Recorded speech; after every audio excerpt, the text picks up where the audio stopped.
Në një mbretëri të lashtë, kokullat e kështjelës zhëteshin në mjegullën e mëngjesit dhe këmbanat binin më shpesh se zakonisht, jetoni një mbret i mirë dhe mbretresha e tij e urtë.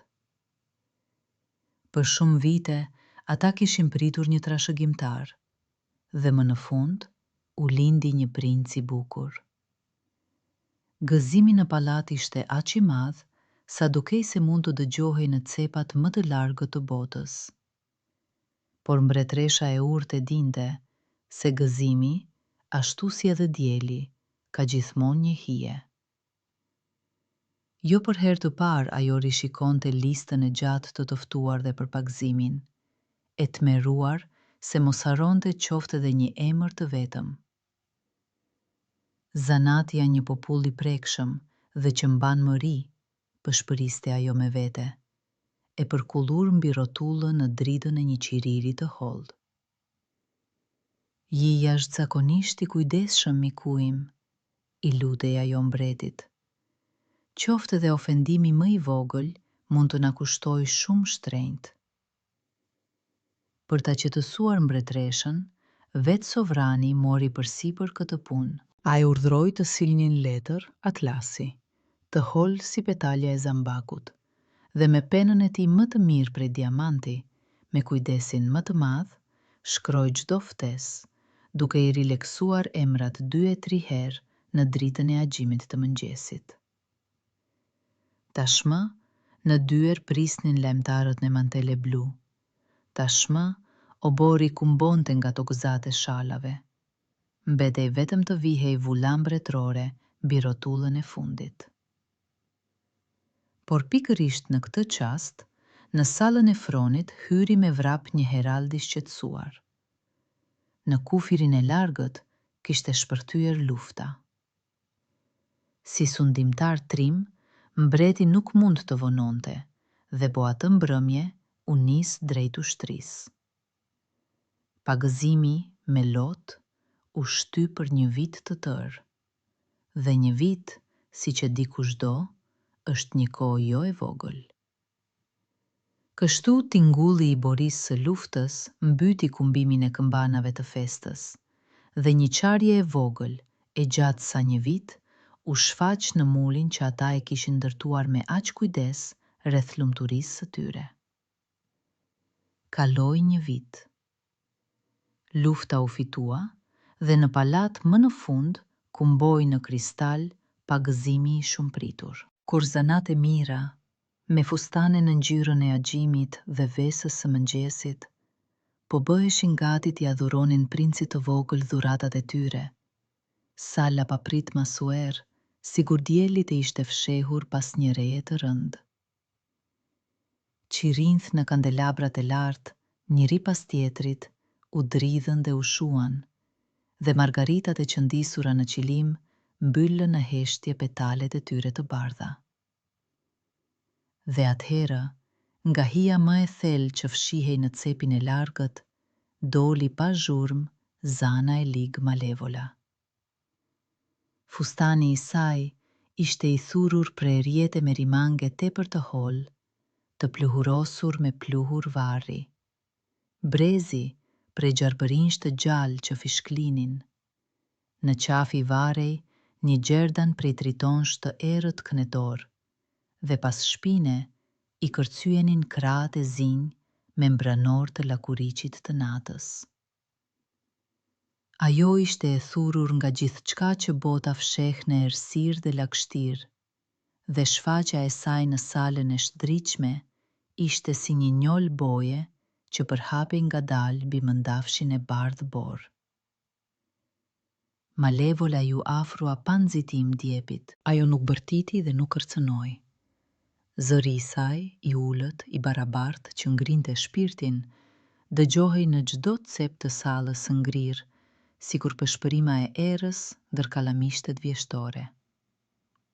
"Edhe unë kam sjell një dhuratë", fishkëlleu ajo duke përkullur kokën. "Ja, profecia ime." Dhe duke u përkullur mbi foshnjën që flinte, ajo shqiptoi ngadalë dhe qartë. "Djali juaj, kur të rritet, nuk do ta njohë lumturinë në dashuri derisa të martohet me një kuzhiniere të thjeshtë. Dhe do të marrë për grua një zonjë me 4 këmbë dhe pa krah. Pasi e tha këtë, Zana buzëqeshi me likësi dhe po aq pa zhurmë u shkri në hije, duke lënë pas vetes vetëm një erë të hidhët pelini kënetor. Ajo hodhi në të ardhmen e tyre jo një shpatë e jo helm, por një enigmë të mbështjel në poshtrim, dhe kjo armë rezultoi shumë më e tmerrshme. Kur errësira e rëndë më në fund u shpërnda, nga pas perdeve prej kadifeje, dolën 3 zanate tjera të mira, të zbehta, të shqetësuara, por të pathyera. Profecinë ata nuk mund të anulonin, sepse askush nuk është në gjendje të kapërcej magjinë e tjetrit. Megjithatë, secila nxitoi të vendoste në djep dhuratën e saj të çmuar. E para, me fustan në ngjyrën e gjethëve pranverore, e pajisi foshnjën me trimëri të pakapërcyeshme. E dyta, me veshje në ngjyrën e agjimit roz, i dhuroi bukuri verbuese dhe një zemër të mirë e të ndjeshme. E treta, me mantel të argjëntë, u përkul dhe la si dhurat një mendje të mprethtë e të shkëlqyer. Por mbretresha kur dëgjoi për zonjën me 4 këmbë, ngriti duart me tmerr. Dhe leti ketë frikë maceve. Të lidhura nga ligji i jashtëm i magjisë, zanat u detyruan ta përmbushnin edhe këtë dëshirë të pakujdesshme. Kështu, në djepin e princit, krahas shpatës së trimërisë dhe pasqyrës së bukurisë, u vendos një fare vogël e errët frike, e mbjell nga dora e dashurisë amtare. Sa po mbaroi pagëzimi, mbreti, i friksuar nga dhurata e re Malkim, vendosi të vepronte pa vonesë. Nëse djali im do të ketë frikë nga maqet, arsjetoi ai duke ecur nëpër sallën e fronit, atëherë në mbretërinë time nuk duhet të mbetet asnjë maqe. Po atë mbrëmje u hartua dhe u shpall një urdhëresë rrethësisht e prerë. Të gjitha maqet, nga të preferuarat fisnike të obortarëve të lartë e deri te endaqaket pluhurosur e pastre të sheshit të tregut, duhej të dëboheshin menjëherë jashtë kufive të mbretërisë. Dhe ata që do të mos i bindeshin urdhrit, do të dënoheshin me vdekje të rëndë. Dhe së shpejti, kjo mbretëri u bë i vetmi vend nën hën ku nuk gërhiste asnjë krijesë me push. Kështu, në përpjekje për ta mbrojtur birin nga një frikë e vogël, mbreti shpali luftë mbar racës së krijesave të pavarura dhe krenare. Para se të largohej nga palati, te djepi ju afrua zana e fundit, më e urta. Ajo i pa të gjitha përgatitjet e nxituara të mbretit dhe mbretreshës, e pa urdhresën e freskët për dobimin e maceve, dhe në buzët e saj u shfaq një buzëqeshje e qetë, e trishtuar, përballë kësaj naiviteti. E përkulur, ajo puthi me butësi foshnjën që po e zinte gjumin në bal, dhe pastaj i pëshpëriti mbretreshës në vesh fjalë profetike. Mos kini frikë, ju po përpiqeni të sundoni fatin, por fati është më i urtë se ju. Malkimi do të përmbushet, por jo ashtu siç mendoni ju. Djali juaj do të jeti lumtur, sepse në fund të rrugës ai do të gjejë dëshirën e vërtet të zemrës së tij. Me këto fjalë, zana e mirë u zhduk, duke i lënë prindrit në shqetësim dhe shpresë. Ajo nuk u la atyre një plan të qartë, por vetëm një premtim, të thurur prej mjegulle, që duhet të ngrohte zemrat e tyre në vitet e gjata të pritjes. Kaluan disa vite, por mbretresha nuk mund të haronte gjysmën e parë të profecisë. Do të martohet me një kuzhiniere të thjeshtë. Dhe ja, një ditë, duke shtitur ndër kaçubat e trëndafilave, ajo papritmas buzëqeshi me një buzëqeshje dinake. Nëse djali im duhet të martohet me një kuzhiniere, arsyetoi ajo, atëherë le të jenë kuzhiniere tek ne vetëm prinçesha. Plani i saj, siç ju duk asaj vet, ishte jashtëzakonisht elegant. Po atë muaj, nga të katër anët e botës, u dërguan letra të vullosura me dyl, drejtuar të gjithë mbretërve dhe perandorëve miqësor, me një kërkesë të padëgjuar, të dërgonin vajzat e tyre në obor për të mësuar artin fisnik të gatimit në Akademinë e Re Mbretërore të Kuzhinës. Nëse s'më të aftë, premtonte mbretëresha, do t'i lejohej të kërkonte dorën e princit trashëgjimtar. Kështu, ajo vendosi të luftonte profecinë jo me magji, por me politik, duke e zhdëruar kuzhinën mbretërore në vendin më prestigjioz dhe më fisnik në mbar botën. Plani i mbretëreshës i tejkaloi të gjitha pritjet e saj. Nga të katër anët e botës, sapo lecuan ftesat, drejt kryeqytetit nisën të vinin prinçesha të reja, të joshura nga mundësia për të pushtuar zemrën e princit trashëgimtar. Njëra pas tjetrës afroheshin te palati karrocat e praruara, dhe shërbëtorët, duke gulquar, shkarkonin male të tëra arkash plot në veshje. Çdo nuse e re shoqërohej nga një shoqëri madhështore zonjash në fustane mëndafshi. Mbreti, duke përmbushur vullnetin e bashkëshortes, urdhëroi të ngrihej pranë kuzhinës një kullë e veçantë prej guri të bardhë, e hollë, e ndritshme, e mbështjellë nga drethka. Prinçeshat zumë dhomat e tyre të reja, që ngjanin më shumë me sala bali se sa me dhoma shërbëjesesh, dhe që në darkën e parë ato shkëmbenin shikime me ngritje hunde, dhe secile në pasqyrë nuk shihte një kuzhiniere, por mbretëreshën e ardhshme. Kështu, kuzhina mbretërore, vendi i punës së thjeshtë, u shndërrua në fushën e betejës, ku armët kryesore nuk ishin kunorat, por fisnikëria e fisit dhe shkëlqimi i diademave. Erdhi mëngjesi i parë i punës. Prinçeshat, të veshura me përparse të bardha të niseshtosura dhe çepela me dantela mbi fustane mëndafshi, zbritën me kujdes në kuzhinën e gjerë që shkëlqente prej bakrit të lëmuar. Dhe atje filloi një rrëmuj aq qesharake, sa kuzhinierët vetëm hapnin krahët. Një vajzë e re, duke vrenjtur vetullat, përpiqej të thyente një vezë pule, duke e trokitur me një erashk të artë. Një tjetër, duke dashur të brumoste, derdhe miell të bardhë me një lloj solemniteti në një vazo të lartë lulesh. Dhe e treta, duke u zgërdhir me neveri, pastronte një patate të vetme me një thik të hollë margaritari për letra. Prinçeshat ndotnin fustanet, thyenin thonjt dhe ziheshin me zë të lartë se kujt do t'i takonte puna më e pastër. Kuzhina po mbytej në re mjellli, dhe dreka mbretërore rrezikohej të mos përgatitej. Ato dinin qindra mënyra për të bërë një reverancë, por nuk dinin asnjë mënyrë për të zier një kashë të thjeshtë, dhe betejë e madhe për zemrën e princit u humb që në duelin e parë me brumin. Kur kuptuan se po u kanoseshin uria e obortarve dhe zemrimi i mbretit, prinçesat, duke harruar për një orë rivalitetin, u mblodhën fshehurazi në kull për këshill. Pas peshpërimash të gjata, u gjet rrugdalja. Ata vendosën të punsonin fshehtas një vajzë të vërtet fshati, vajzën e një bujku, që dinte dhe e donte gatimin. Të nesërmen në mëngjes e sollën nga hyrja e pasme, e thjesht por e hijshme, me sy gështenj të gëzuar dhe duar të shkasta e të shpejta, ajo qëndroi në mes të kuzhinës së shkatëruar, pa as edhe një hije ndrojtjeje.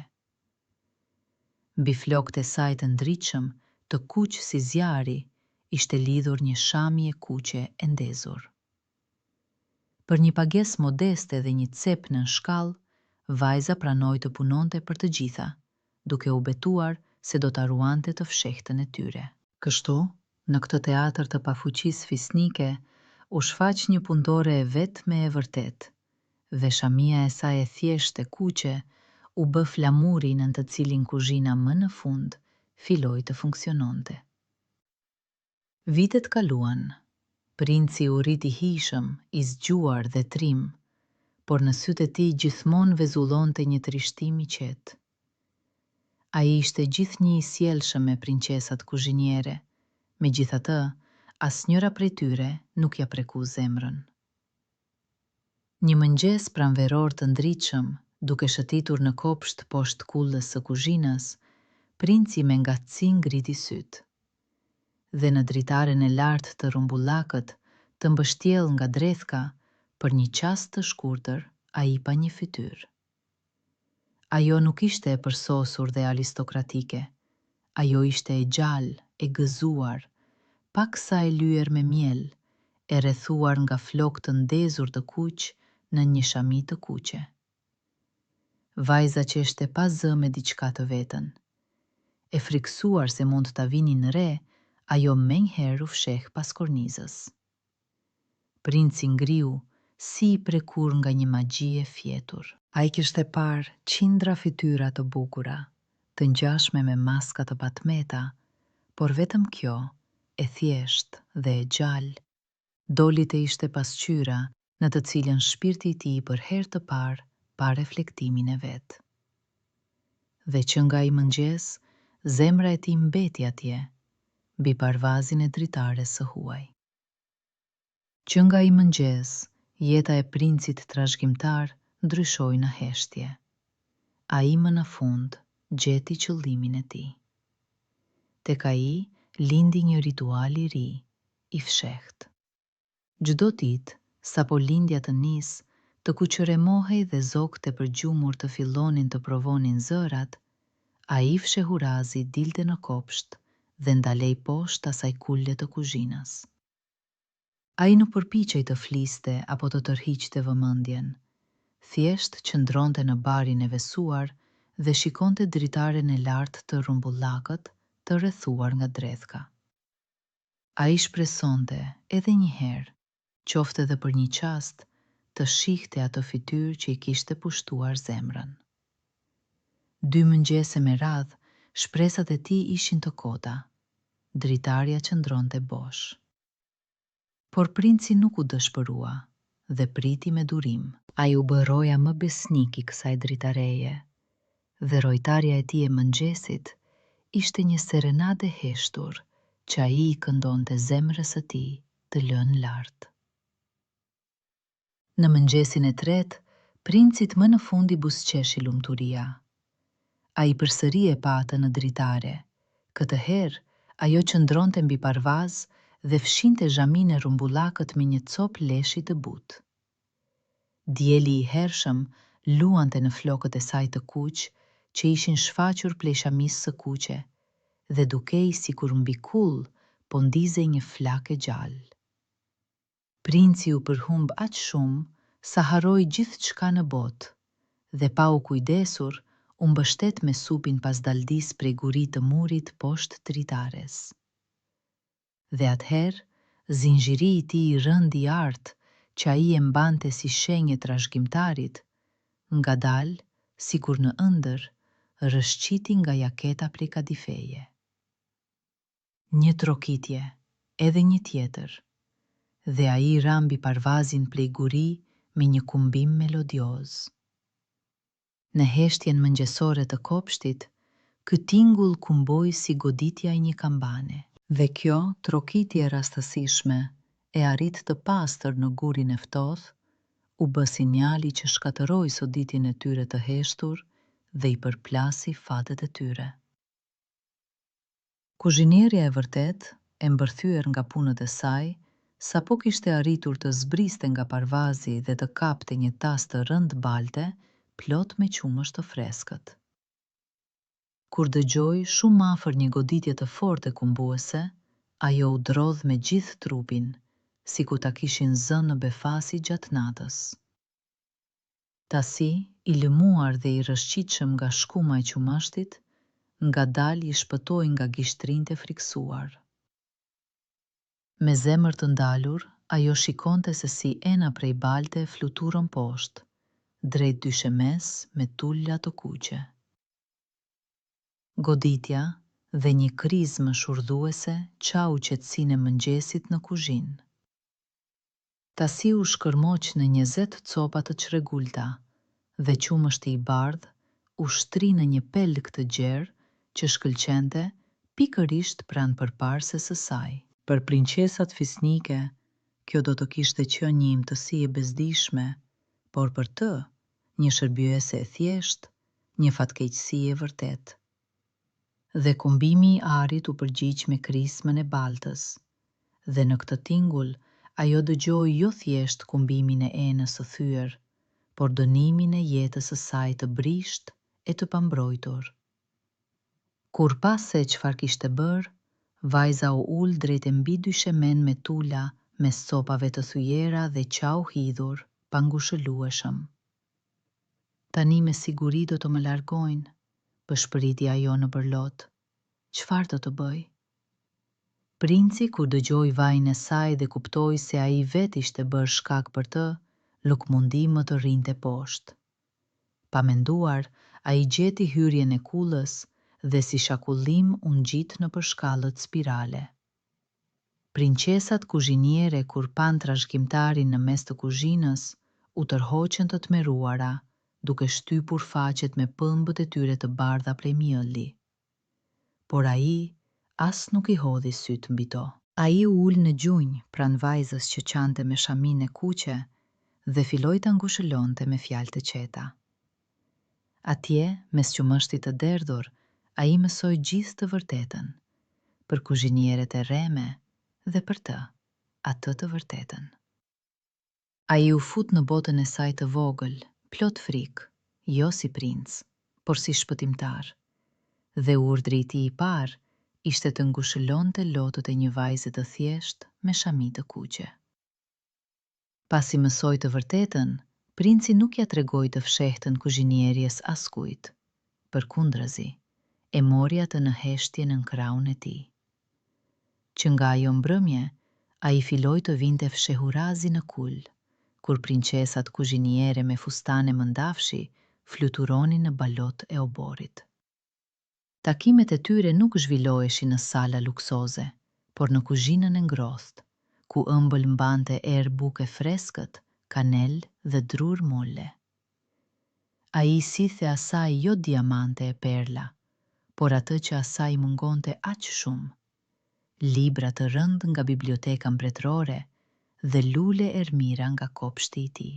Ata flisnin me orë të tëra, dhe mes tyre linde në heshtje një dashuri e butë, e ndrojtur, por e vërtet, e mbështetur në afërsinë e shpirtrave.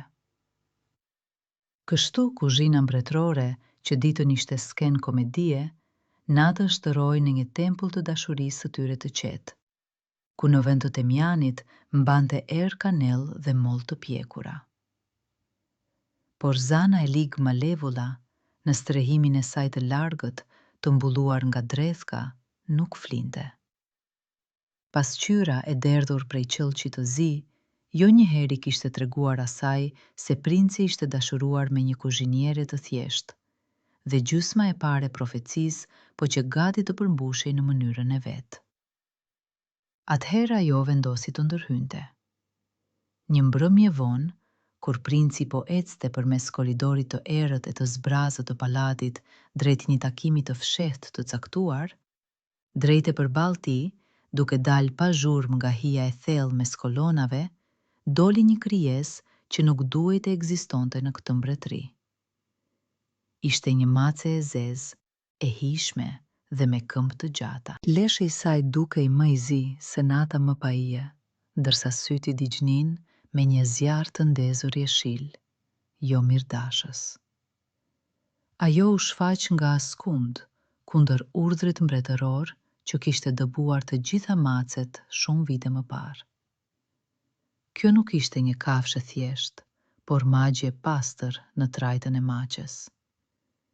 Ajo ecte aq në heshtje, sikur putrat e saj të ishin të thurura prej qetësisë, dhe në sytë e saj jeshil digjej zjarri i një vullneti të lashtë, jo nxerzor. Princi, që nga djepi kishte një flik paniku ndaj maceve, edhe pse nuk I kishte parë kur të gjalla, duhej të ulëriste nga tmeri dhe të hidhej tutje. Por për habin e tij, ai nuk ndjeu as pikën më të vogël të frikës. Përkundrazi, magjia e errët e malevolës në një qast ja përmbysi gjithë botën e brendshme. Ati papritmas ju duk se kjo furie hishme e gjymtyrzuar që gërhinte qetësisht, ishte krijesa më e bukur, më joshëse në mbar botën. Ai e shikonte si I magjepsur, pa qenë në gjendje të shkëpuste syt nga lëvizjet e buta dhe vexullimi I gjelbër I syve. Dashuria e tij e fundit e butë për kuzhinieren, mendimet e ndritura për të, kujtimi I ngrohtë I mbrëmjeve mes kanelës e bukës, gjithçka në një minutë u fshi nga koka e tij. Dhe flika e tij e fëmijërisë, që duhej të bëhej mburoja e tij, u shndërrua në tradhtar, duke I hapur portat e shpirtit përballë magjisë së errët.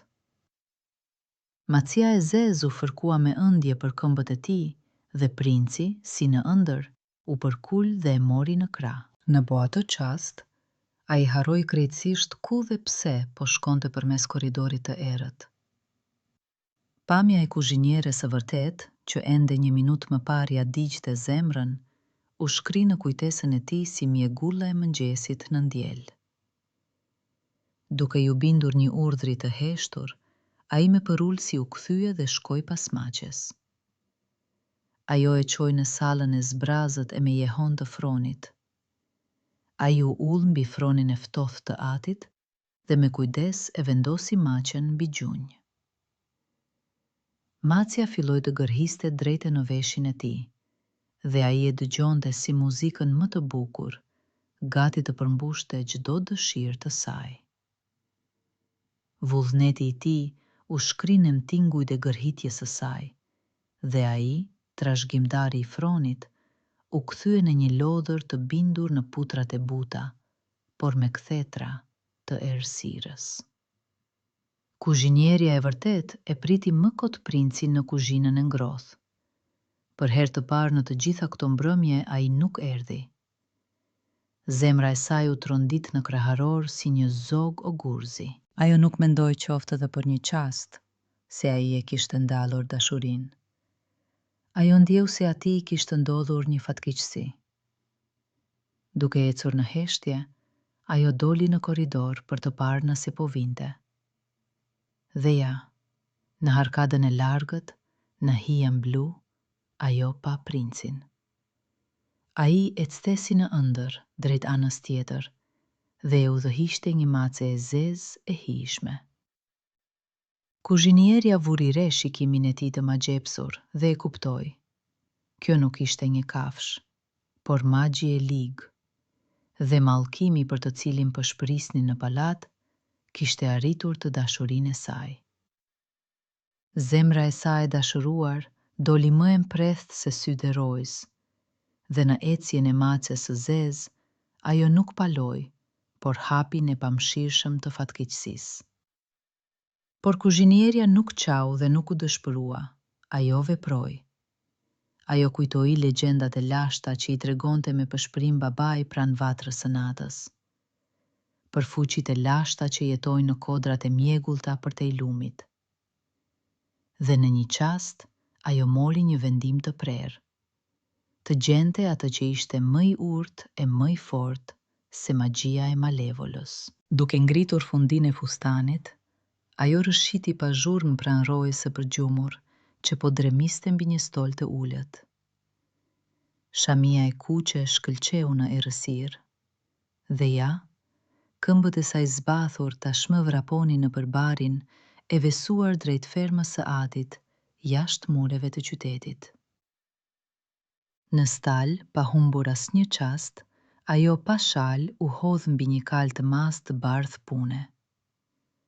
Si shakullim vrapoi ajo në përpyjet e natës dhe fushat e fjetura, drejt kodrave të largëta gri. Atë natë, një vajzë e thjesht fshati me shami të kuqe u shndërrua në kalorës. Dhe kali I saj nuk ishte kal lufte, por kali rënd pune, që e çonte në takim me urtësinë e lashtë. Rruga e saj të çonte në një shpelë të largët, mezi të dukshme, në kodrat gri, ku nuk ishte shkelur këmba as e gjuetarit e as e bariut.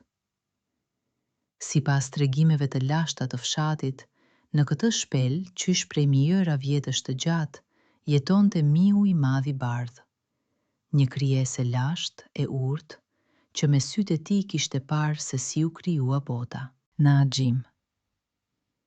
Kuzhinierja gjeti hyrjen e errët të fshehur mes rrënjëve njëjore të një bredhi të thinjur, dhe duke u lutur me pëshpërim, hyri nën kupolat e ulta. Brenda mbretëronte një gjysmë e errësire freskët dhe një heshtje e dendur prej kadifeje.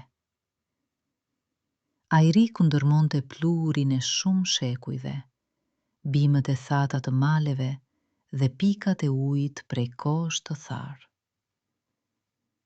Duke ecur pa zhurmë, ajo eci përpara, dhe në thelsinë më të madhe të shpelës, mbi një lartësi guri të rumbullakët, ajo e patë.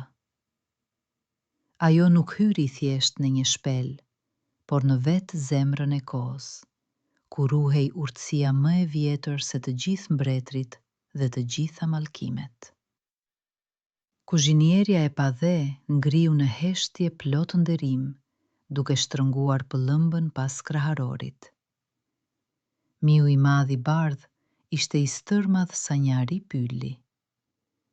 Leshi i tij shkëlqente në bardhësi më të pastër se bora e parë në majat e largëta të maleve, dhe mustahet e tij të gjata varën si fije të hollë argjendi. Ai rrinte krejtësisht i palvishëm, sikur ishte një skulpturë e gdhëndur nga një mjeshtër i lashtë prej fildishit të ngrohtë.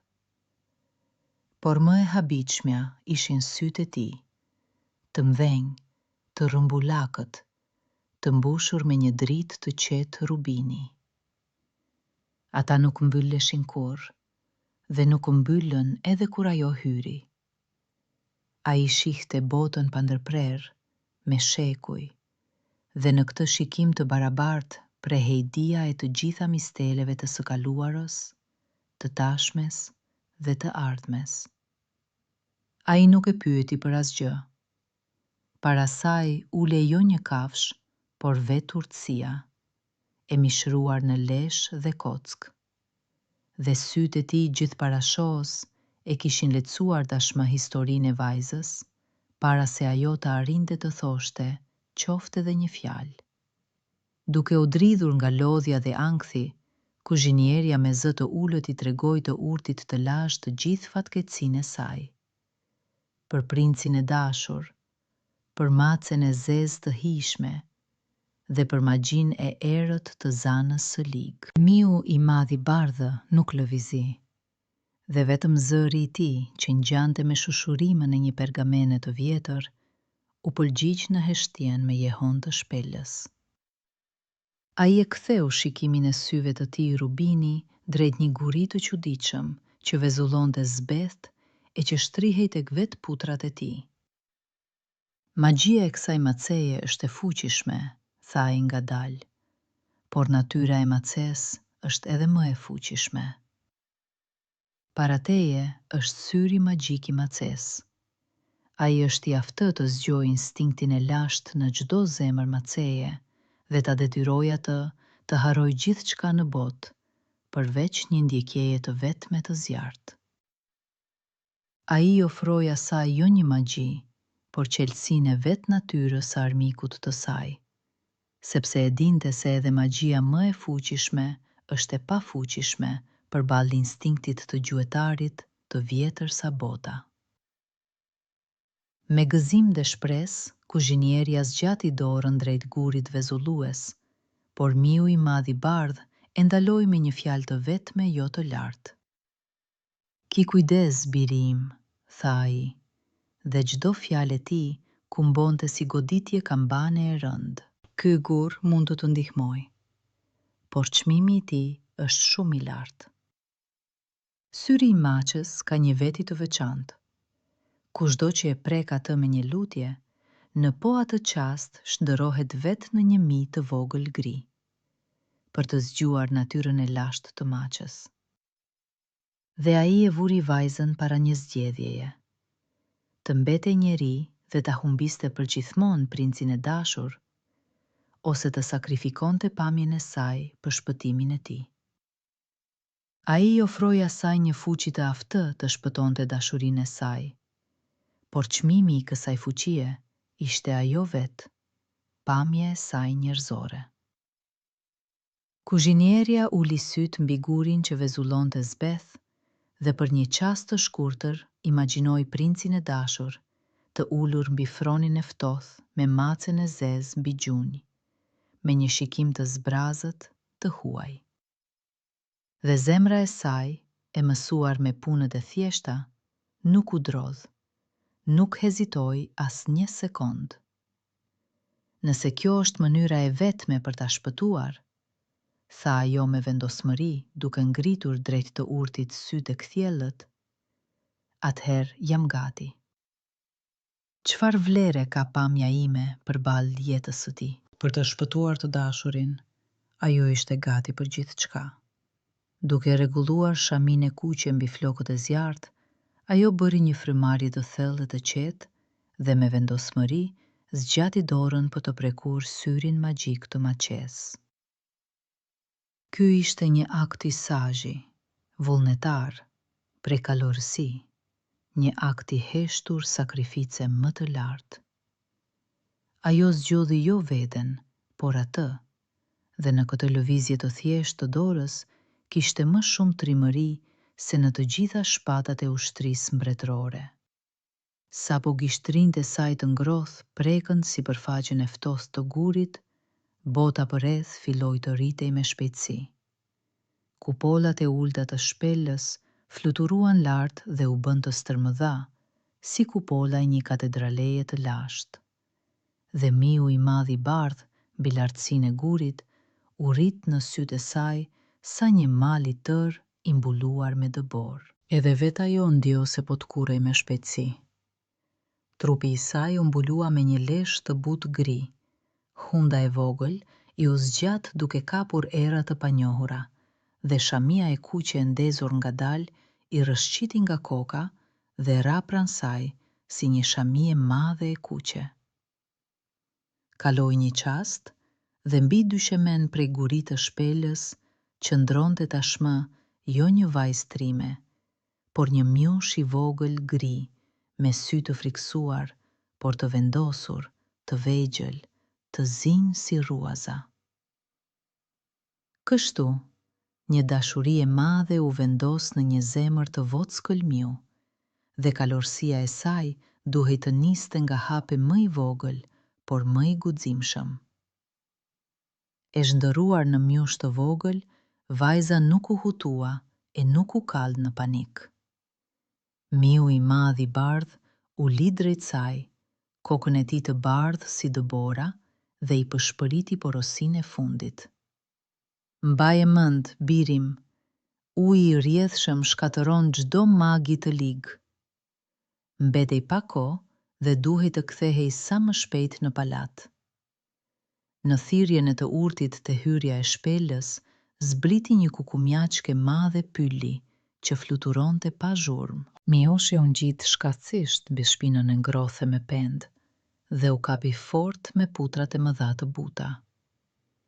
Dhe ja, poshtë tyre po kalonin me shpejtësi pyjet e natës, lumenjtë e argjend dhe fshatrat e fjetur, që më parë i dukeshin kuzhinieres të zakonshëm, ndërsa tani dukeshin të stërmdhenj si harta të vizatuara. Kukumjaqka e zbriti kalorësën tek muri i palatit dhe mioshi u fut brënda nëpërmjet një qarjeje të vogël. Ajo fluturoi nëpër natë, një copëze vockël trimërie mbi shpinën e zogut të natës, dhe arma e saj e vetme ishte një fjalë e urtë dhe një zemër e dashuruar. Nëpër qarjet e ngushta të derës prelisi, mioshi hyri në sallën e fronit me jehon. Dhe ja çfarë pa. Macja e zezë ishte ulur mbi gjunjët e princit duke I gëritur qetësisht në vesh, dhe me sy që digjnin tashmë e thëriste pasaj, drejt strofkës së largët të malevolës së ligë. Princi ngrihe ngadalë, si në ëndër. Pa humbur asnjë çast, Mioshi I vogël doli në mes të dy shemesës tërmadhe prej porfiri, të lëmuar si akull, dhe me një kërcitje shpuese të hollë çau heshtjen e sallës. Macja e zezë, kur dëgjoi tingullin e saj amtar, harroi menjëherë princin. Bebzat e syve ju zgjeruan për një herë, shpina ju përkull, ktetrat e gjata I dolën nga jastëkët e butë. Instinkti I gjuetarit, I vjetër sa bota, doli më I fortë se çdo magi e errët. Ajo me një kërcim u hodh nga gjunjët e princit dhe u sul me vrull pas presë, që asaj ju duke lehtë. Kështu, thirrja e magjisë u mund nga kërcitja e presë, dhe magjistarja e madhe për një çast u kthye sërish në një mace të thjeshtë, të verbuar nga ethet e ndjekjes. Dhe atëherë filloi një ndjekje e tërbuar, e dëshpëruar. Mioshi, I vogël dhe I shpejtë si shkëndij, u sul nëpër dhomat e palatit, duke shmangul çdo herë kthetrat e mprethta që vettinin. Ata kaluan përmes sallës së ballit me jehon.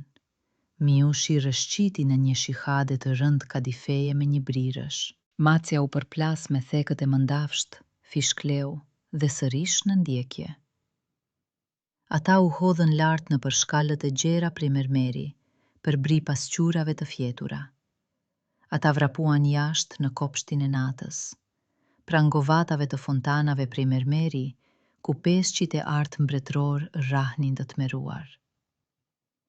Mioshi vraponte drejt një qëllimi të vetëm, drejt shpëtimit të saj, drejt rrëkesë së ngushtë të kopshtit që si një brez argjendi rrethonte palatin. Pikërisht në breg, me sfjerave të lagura, macja e arriti dhe pothuajse e kapi.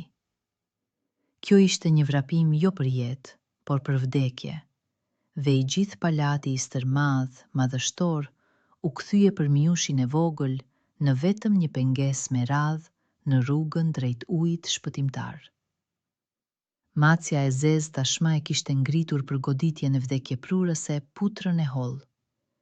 Por Mioshi, duke mbledhur fuqit e fundit, bëri një kërcim të dëshpëruar dhe fluturoi mbi rrokën e argjendë.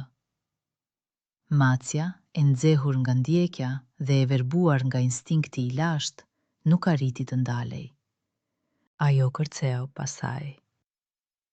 Ndërsa uji I rrjedhës është një mjet I lashtë kundër çdo magjie. Pikërisht në çastin kur putrat e saj prekën bregun tjetër, macja lëshoi një ulërin të tmerrshme, jo nxersore. Trupi I saj I hishëm I zi u drodh, filloi të deformohej, dhe për një çast të shkurtër para Mioshit u ngrit vetë malevola, me gjarpërinë e saj që fishklinin dhe me krahët membranor të lakuriqit të natës. Por magjia e rrokës doli më e fortë. Me një fishklim shpuese dhe një britmë, Zana u shpërb në një re pluhuri gri dhe u zhduk përgjithmonë. Kështu, një rrokë e vogël, për të cilën të gjithë kishin harruar prej kohësh, doli kufili I fundit I mbrojtjes së kësaj mbretërie, dhe uji I saj I qetë, I pastër, lau nga faqja e dheut një të keqe të madhe.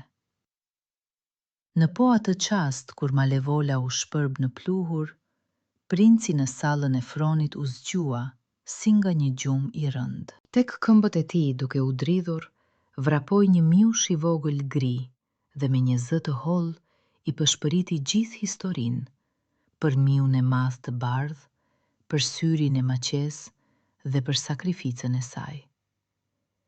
Princi, plot dashuri dhe mirënjohje, me kujdes e mori ato në pëllëmb. Dashuria ime dhe zonja ime, pëshpëriti ai. Dhe atëherë ai e kuptoi. Malevola ishte mundur, por mallkimi i saj ende rëndonte mbi të. Dhe ai vendosi ta përmbushte profecinë vet në mënyrën e tij për ta zhveshur nga fuqia. Ai urdhëroi të binin të gjitha kambanat dhe kur robori që ishte mbledhur me vrap pyeti, me kë do të martohej, princi shqiptoi solemnisht. Me shpëtimtaren time, me zonjën me 4 këmbë dhe pa krah.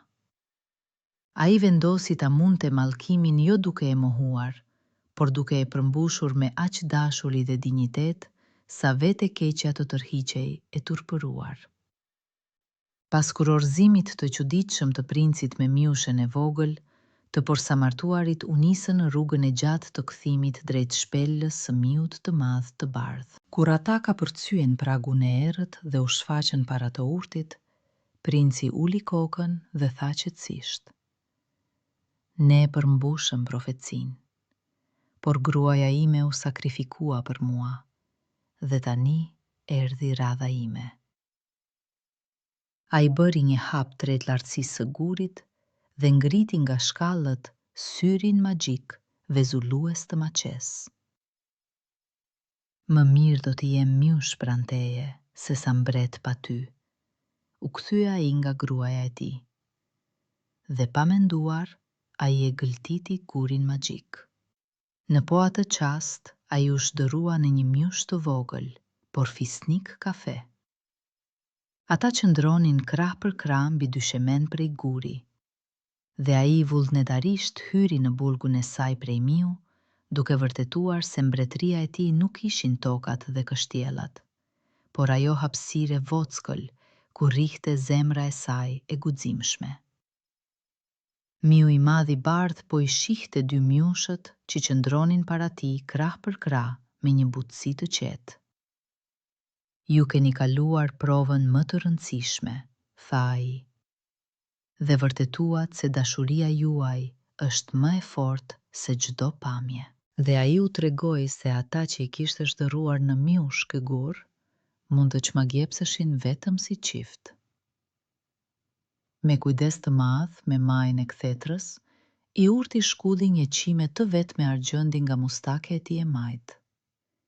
Pastaj, me kujdes, si një fije të çmuar, e vendosi atë tërthor mbi 2 shpinat e tyre prej leshi.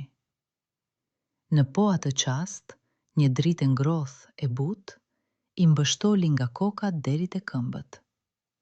Dhe ja, kur shkëlqimi u shua, para të urtit qëndronin tashmë jo mjush, por një princ i bukur dhe një prinqeshë e bukur me veshje mbretërore. Ndërsa te këmbët e tyre shtriheshin 2 lëkura të zbrazta të vogla miu. Dhe një qime e vetme, plot urtësi të lashtë, doli më e fortë se guri i fuqishëm, sepse ajo nuk ishte vendosur mbi 2 mjush, por mbi një dashuri të madhe, vetë mohuese. "Nuk ka asgjë të pamundur", tha qetësisht në lamtumir miu i madh i bardh, "kur njerëzit duhen mjaftueshëm fort." Princi dhe prinqesha u kthye në palat dhe mbreti me mbretreshën i pritën me lot gëzimi. Malkimi i Malevolës u shpërnda përgjithmonë.